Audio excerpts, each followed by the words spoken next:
मित्रों नमस्कार। कैसे हैं आप? माता रानी का आशीर्वाद आप पर बना रहे। आपको मेरा कोटि कोटि सादर प्रणाम।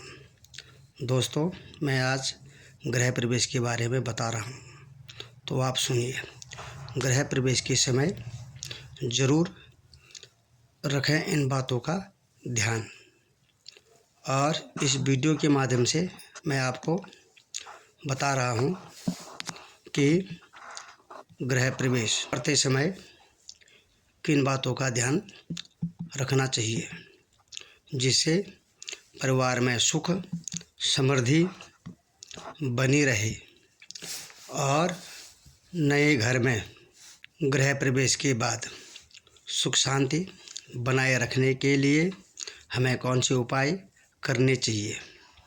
वीडियो को पूरा ज़रूर सुनें, आधा अधूरा न छोड़ें। जब हम अपनी मेहनत की गाढ़ी कमाई से बने नए घर में प्रवेश करते हैं, तो उस घर को लेकर हमारे मन में नई उम्मीदें होती हैं और नए सपने जुड़े होते हैं। हम ये सोचते हैं कि आने वाला वक्त हमारे लिए नए अवसर लेकर के आएगा और नए घर में हम अपने परिवार के साथ सुख शांति और सुकून से रहेंगे। लेकिन कई बार हमारी उम्मीदें पूरी नहीं होती हैं और नए घर में रोज़ाना नई नई समस्याओं का सामना हमें करना पड़ता है या पड़ सकता है। इसकी वजह होती है वास्तु दोष। परंपरागत रूप से नए घर में जाने के तुरंत बाद गृह प्रवेश समारोह आयोजित किया जाता है। गृह प्रवेश के महत्व को समझते हुए हिंदू धर्म में इसे लेकर कुछ नियम बताए गए हैं। इन नियमों का पालन हमें करना चाहिए, जिससे घर में सकारात्मक ऊर्जा आती है और परिवार के लोगों के जीवन में सुख और समृद्धि बनी रहती है। अपने घर में रहने का हर व्यक्ति का सपना होता है। नए घर में कदम रखना लोगों के लिए एक खास मौका होता है, क्योंकि यह नई शुरुआत को दर्शाता है। भारतीय परंपरा में गृह प्रवेश का बहुत ही महत्व है। नए घर में सेटल होने से पहले गृह प्रवेश की पूजा करना जरूरी माना गया है। गृह प्रवेश के एक हिंदू अनुष्ठान है, जिसमें शुभ मुहूर्त पर पूजा समारोह आयोजित किया जाता है। गृह प्रवेश पूजा क्यों है जरूरी? वास्तुशास्त्र के अनुसार परिवार की भलाई के लिए नए घर में गृह प्रवेश पूजा जरूर करनी चाहिए। गृह प्रवेश पूजा के कुछ लाभ यहाँ दिए गए हैं। गृह प्रवेश के मुहूर्त पर पूजा करने से बुरी शक्तियाँ घर से दूर रहती हैं और सकारात्मक ऊर्जा आती है। गृह प्रवेश अनुष्ठान के द्वारा घर का वातावरण पवित्र और आध्यात्मिक बना रहता है। यह घर के निवासियों के लिए समृद्धि, सौभाग्य और अच्छा स्वास्थ्य लाता है। गृह प्रवेश पूजा करने से परिवार पर देवी देवताओं का आशीर्वाद बना रहता है। हिंदू धर्म में आषाढ़, श्रावण, भाद्रपद, अश्विनी और पौष के महीने गृह प्रवेश के लिए अच्छे नहीं माने गए हैं। माघ, फाल्गुन, बैसाख, ज्येष्ठ माह को गृह प्रवेश के लिए सबसे उत्तम बताया गया है।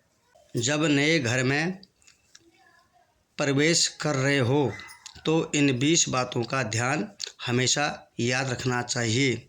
घर चाहे स्वयं का बनाया हो या फिर किराए का, जब हम प्रवेश करते हैं तो नई आशा, नए सपने, नई उमंग स्वाभाविक रूप से मन में हिलोर लेती है।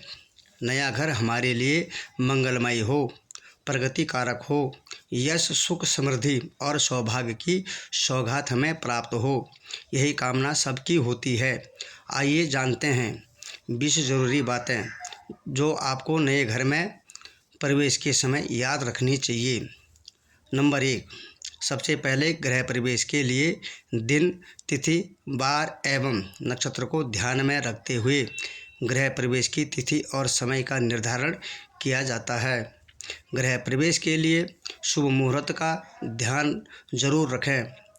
एक ब्राह्मण की सहायता लें जो विधि पूर्वक मंत्रोच्चारण कर गृह प्रवेश की पूजा को संपन्न करा सके। माघ, फाल्गुन, वैशाख, ज्येष्ठ माह को गृह प्रवेश के लिए सबसे सही समय बताया गया है। आषाढ़, श्रावण, भाद्रपद, आश्विनी, पौष इसके लिए लिहाज से शुभ नहीं माने जाते हैं। मंगलवार के दिन भी गृह प्रवेश नहीं किया जाता है। विशेष परिस्थितियों में रविवार और शनिवार के दिन भी गृह प्रवेश वर्जित माना गया है।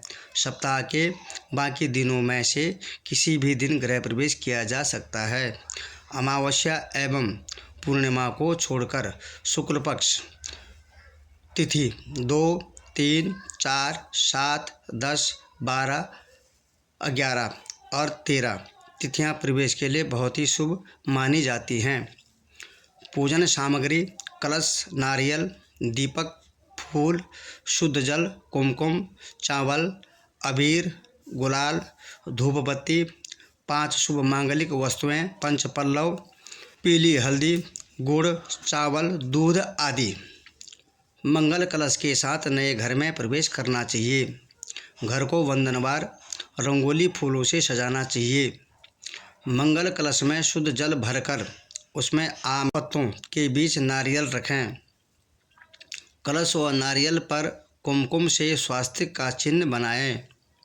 नए घर में प्रवेश के समय घर के स्वामी और स्वामिनी को 5 मांगलिक वस्तुएं, नारियल, पीली हल्दी, गुड़, चावल, दूध अपने साथ लेकर नए घर में प्रवेश करना चाहिए। भगवान गणेश की मूर्ति, दक्षिणावर्ती शंख, श्री यंत्र को गृह प्रवेश वाले दिन घर में ले जाना बहुत ही शुभ माना गया है और जरूर लेकर के जाना चाहिए। मंगल गीतों के साथ नए घर में प्रवेश करना चाहिए। पुरुष पहले दाहिना पैर तथा स्त्री बायां पैर बढ़ाकर नए घर में प्रवेश करें। इसके बाद भगवान गणेश का ध्यान करते हुए श्री गणेश जी के मंत्रों के साथ घर के ईशान कोण में या फिर पूजा घर में कलश की स्थापना करें। रसोई घर में पूजा करनी चाहिए। चूल्हे, पानी रखने के स्थान और स्टोर आदि में धूप दीपक के साथ कुमकुम, हल्दी, चावल आदि से पूजन कर स्वास्तिक चिन्ह बनाना चाहिए। रसोई में पहले दिन गुड़ व हरी सब्जियां रखना शुभ माना जाता है। चूल्हे को जलाकर सबसे पहले उस पर दूध उफानना चाहिए। मिष्ठान बनाकर उसका भोग भगवान को लगाना चाहिए। घर में बने भोजन से सबसे पहले भगवान को भोग लगाएं। गौमाता, कौवा, कुत्ता, चींटी आदि के निमित्त भोजन निकालकर रखना चाहिए जिसे ये संतुष्ट हो जाते हैं। ब्राह्मण को भोजन कराएं या फिर किसी गरीब भूखे आदमी को भोजन करा दें। इससे घर में सुख, शांति, धनलक्ष्मी, समृद्धि की प्राप्त आती है। वह हर प्रकार के दोष दूर हो जाते हैं। अगर आप नया घर लेने की सोच रहे हैं तो वास्तुशास्त्र में इससे जुड़े हुए कुछ खास नियम बताए गए हैं। घर अगर वास्तु के हिसाब से लिया जाए तो कभी भी वास्तु दोष का सामना ना करना पड़े। आइए जानते हैं कि नया घर लेते समय या बनवाते समय किन बातों का हमें ध्यान रखना चाहिए। घर बनवाते समय रखे इन बातों का ध्यान। नया घर खरीदते या बनवाते समय इस बात का ध्यान रखें कि घर का मुख्य प्रवेश द्वार उत्तर दिशा में होना चाहिए। अगर प्रवेश द्वार उत्तर दिशा में नहीं है तो पूर्व और उत्तर पूर्व दिशा में होना चाहिए। आवश्यक है नींव खुदाई के समय रखें इस बात का ध्यान कि उत्तर और पूर्व की दिशा में सबसे पहले खुदाई करवाएं। पश्चिम की दिशा को सबसे अंत में खोदना चाहिए। वहीं दक्षिण की दिशा में नींव भरने का काम करना चाहिए। मकान में सबसे पहले दक्षिण की दीवार और उसके बाद पश्चिम की दिशा की दीवार बनवानी चाहिए। सबसे अंत में उत्तर व पूर्व दिशा में दीवार बनवाएं। मकान बनवा रहे हैं तो उसकी खिड़कियां पर भी पूरा ध्यान दें। घर में खिड़कियों की जगह हमेशा उत्तर व पूर्व में होनी चाहिए। घर में बड़ी से बड़ी खिड़की बनाने का प्रयास करना चाहिए, जिससे हवा पानी मिलती रहती है।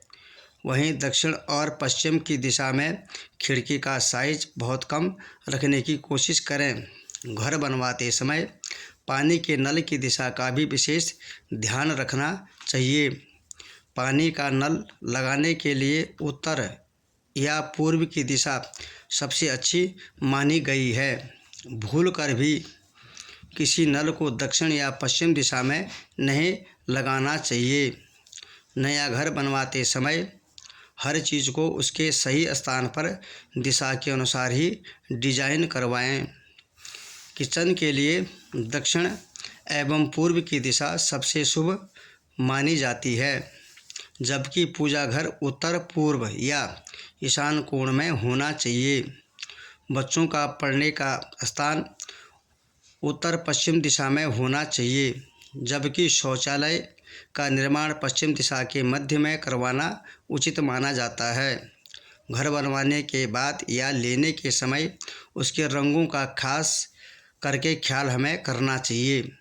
घर में हल्के रंगों का चयन करना अति उत्तम माना गया है। इन रंगों को सात्विक रंग कहा जाता है, जो घर में एक सकारात्मक लेकर आते हैं।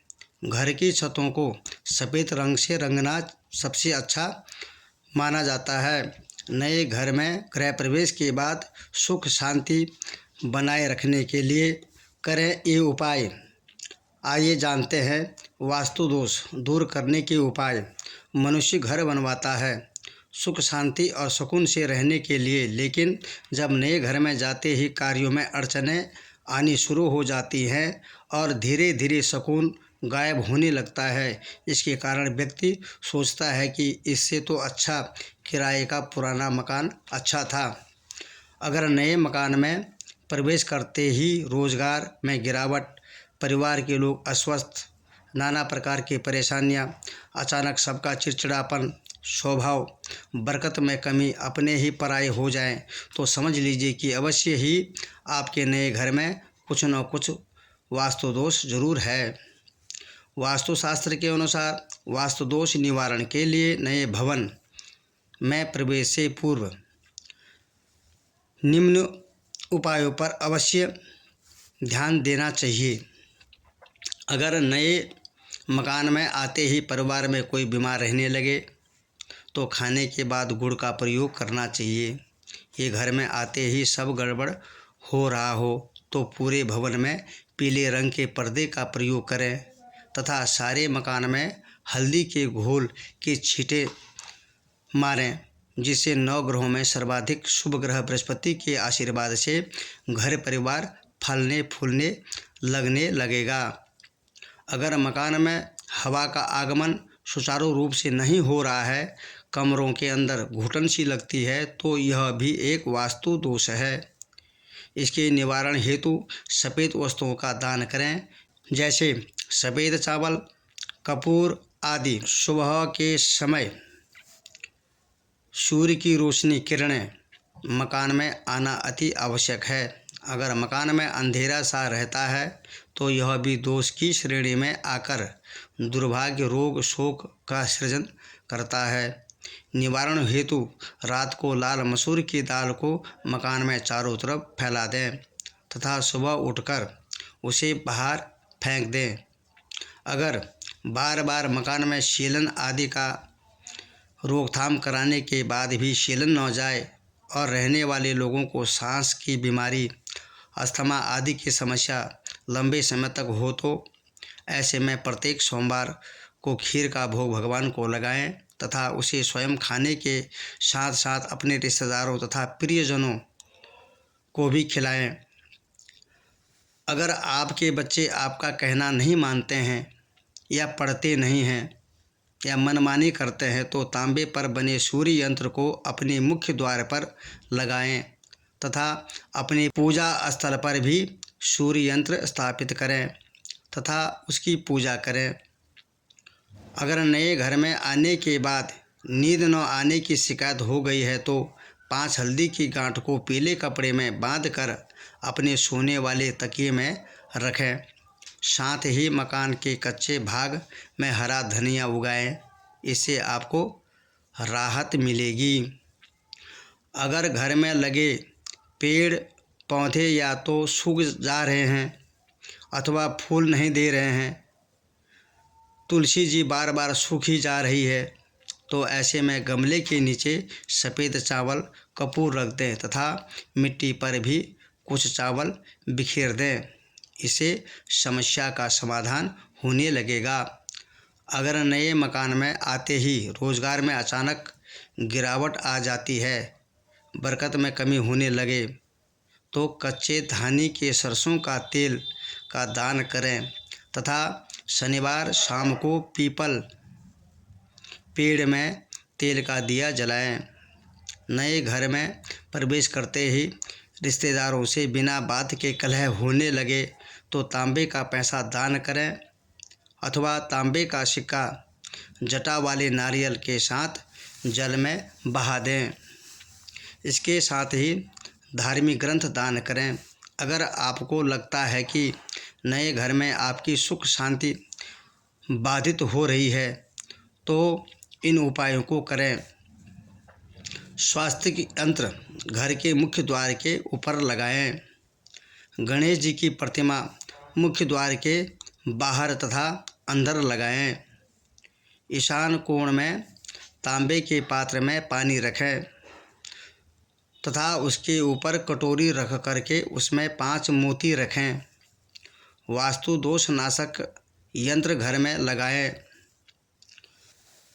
घर में कछुआ रखें।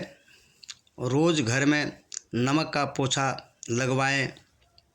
बंद घड़ी घर में न रखें।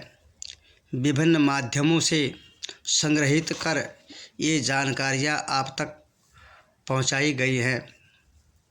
मेरा उद्देश्य महज आपको सूचना पहुँचाना और इसके उपयोगकर्ता इसे महज सोचना समझ ही लें। जय श्री राधे, जय श्री कृष्णा। दोस्तों, आपको यह वीडियो कैसी लगी कमेंट और लाइक करके बताएं। आप सभी मित्रों का बहुत बहुत धन्यवाद और ऐसे ही अपना सहयोग सपोर्ट मेरे साथ करते रहें। जय जय माता रानी।